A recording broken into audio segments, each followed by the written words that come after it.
قبائلی تنازع قرار دے رہے ہیں؟ دیکھیں، میں سب سے پہلے تو اس واقعے کی مذمت کرتا ہوں اور یہاں جمعیت علماء اسلام کا ایک وفد لے کر میں تعزیت کے لیے پہنچا ہوں۔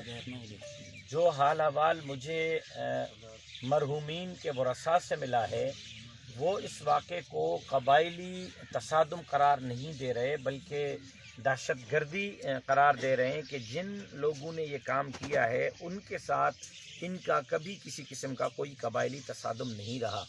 لیکن میرا نقطہ نظر بحیثیت ایک سیاسی ورکر کے کچھ اور ہے۔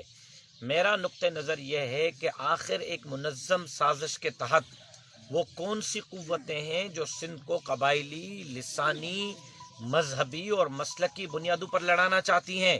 ڈیوائیڈ اینڈ رول کے بنیاد پر سندھ کو تقسیم کر کے لڑو اور لڑاؤ اور حکومت کرو کی پالیسی پر کون گامزن ہے؟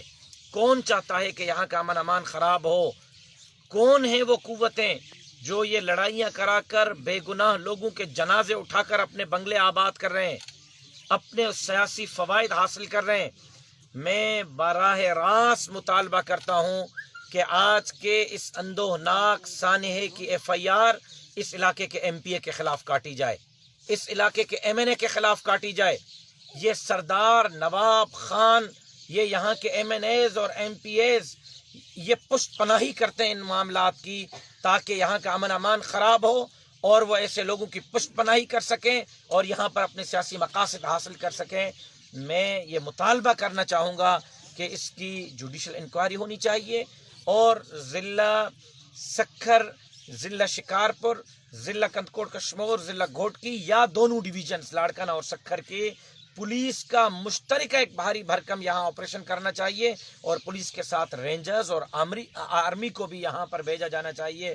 اگر وانا اور وزیرستان میں امن امان کے قیام کے لیے، اگر کراچی میں امن امان کے قیام کے لیے، اگر ملک کے دوسرے علاقوں میں امن امان کے قیام کے لیے رینجرز اور آرمی اپنا کردار ادا کر سکتی ہے تو سندھ کے ان کچے کے علاقوں میں امن امان کے قیام کے لیے فوج اور رینجرز اپنا کردار کیوں نہیں ادا کر سکتی؟ بہرحال اس واقعے کی جتنی بھی مذمت کی جائے وہ کم ہے اور ورثاء کے جو اسٹیٹمنٹ ہے اس حساب سے میں سمجھتا ہوں کہ یہ دہشت گردی کا واقعہ ہے، قبائلی تصادم کا واقعہ نہیں ہے۔ اچھا سر، جوائنٹ آپریشن کا آپ نے ذکر کیا رینجرس اور پولیس کی، جیسے کہ وفاق سے جب ہماری بات ہوتی ہے تو وہ کہتے ہیں کہ سندھ گورنمنٹ کی بات ہے اور جب وہ کہیں گے کہ ہم آپریشن کریں گے، کیا سندھ گورنمنٹ اس میں سینسیئرٹی نہیں ہے کہ کچے میں کوئی آپریشن؟ سندھ گورنمنٹ میرا تو خیال ہے کہ خود انوالوڈ ہے۔ کیا وزیر اعلیٰ سندھ کو پتہ نہیں کہ یہاں روزانہ اغوا برائے تاوان کی کتنی وارداتیں ہو رہی ہیں؟ کتنے لوگ یہاں مغوی ہیں کندکوٹ کشمور اور گھوٹکی اور شکارپور میں؟ ایک کوہلی غیر مسلم اغوا ہوا اور چند گھنٹوں میں وہ بازیاب ہوا، اور جو سینکڑوں لوگ یہاں 3 اور 4 اور 8 مہینے سے پڑے ہوئے ہیں ان کے لیے سندھ حکومت کیوں کارروائی نہیں کر رہی؟ اگر وہ اتنے بے بس ہیں ان چند لوگوں کے سامنے تو اقتدار چھوڑ دیں، پھر اقتدار پہ کیوں بیٹھے ہوئے ہیں؟ ان کو پھر اقتدار، اگر وہ لوگوں کو امن نہیں دے سکتے، لوگوں کے جان، مال، عزت اور آبرو کی حکومت حفاظت نہیں کر سکتی تو پھر ان کو اقتدار چھوڑنا چاہیے۔ پھر یہاں کا جو ایم این اے ہے، یہاں کا جو ایم پی اے، خاص طور پر یہاں کا ایم پی اے اس علاقے کا، کیا وہ ان کی سرپرستی نہیں کرتا؟ آپ علاقے کے لوگوں سے پوچھیں، ایک بچے سے پوچھیں، وہ کہے گا کہ یہاں کا ایم پی اے ان واقعات میں جو لوگ ملوث ہیں ان کی پشت پناہی وہ کرتا ہے، ان کی سرپرستی وہ کرتا ہے، ان کی مدد وہ کرتا ہے۔ ایسے MPs People's Party کے نہیں ہیں؟ کیا وہ حکومت کے حصے دار نہیں ہیں؟ کیا وہ پیپلز پارٹی کا ایم پی اے نہیں ہے؟ صرف اس لیے وہ اندھے، بہرے اور گونگے بن کے بیٹھے ہوئے ہیں کہ ان کا ایم پی اے ناراض ہو جائے گا؟ ایسے ایم پی اے قربان کرنے چاہیے لیکن سندھ کے مفادات کو قربان نہیں کرنا چاہیے۔ میں افسوس سے یہ کہہ رہا ہوں کہ پچھلے 17 سال سے سندھ میں پیپلز پارٹی کی حکومت ہے لیکن پیپلز پارٹی نے لوگوں کو سوائے مرنے کے، سوائے بھوک بدحالی کے اور کچھ نہیں دیا۔ پیپلز پارٹی کی حکومت اس معاملے میں ناکام ہو چکی ہے۔ پیپلز پارٹی سندھ گورنمنٹ سے آپ جو ہیں وہ مطمئن نہیں ہے، کیا وفاق کو آپ اپیل کریں گے، مطالبہ کریں گے؟ میں جوائنٹ انٹروگریشن کی بات کر چکا ہوں، جوائنٹ کاروائی کی بات کر چکا ہوں۔ جوڈیشل انکوائری کرنا چاہیے، اس میں تمام سیکیورٹی فورسز کے ادارے، اس میں عدالت انوالو ہو اور مشترکہ آپریشن جس میں آرمی بھی ہو، رینجرز بھی ہو اور پولیس بھی ہو. تو اس سے مراد اب آپ سندھ حکومت لیتے ہیں تو وہ لیں، مرکز لیتے ہیں تو وہ لیں، لیکن میں مشترکہ آپریشن کا مطالبہ کر رہا ہوں. اب اس واقعے میں ملوث جوابدار گرفتار نہیں ہوتے تو جماعت کا کیا کردار ہوگا؟ جمعیت علماء اسلام کا ہمیشہ منشور رہا ہے کہ ہر ظالم سے بغاوت، ہر مظلوم کی حمایت.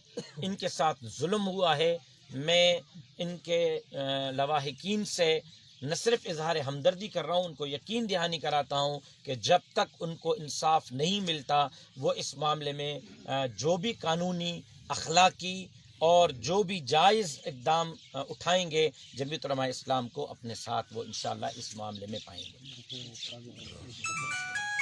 کیا سندھ گورنمنٹ اس میں سینسیٹی نہیں ہے کہ کچے میں کوئی آپریشن؟ سندھ گورنمنٹ میرا تو خیال ہے کہ خود انوالو ہے. کیا وزیر اعلیٰ سندھ کو پتہ نہیں کہ یہاں روزانہ اغوا برائے تاوان کی کتنی وارداتیں ہو رہی ہیں؟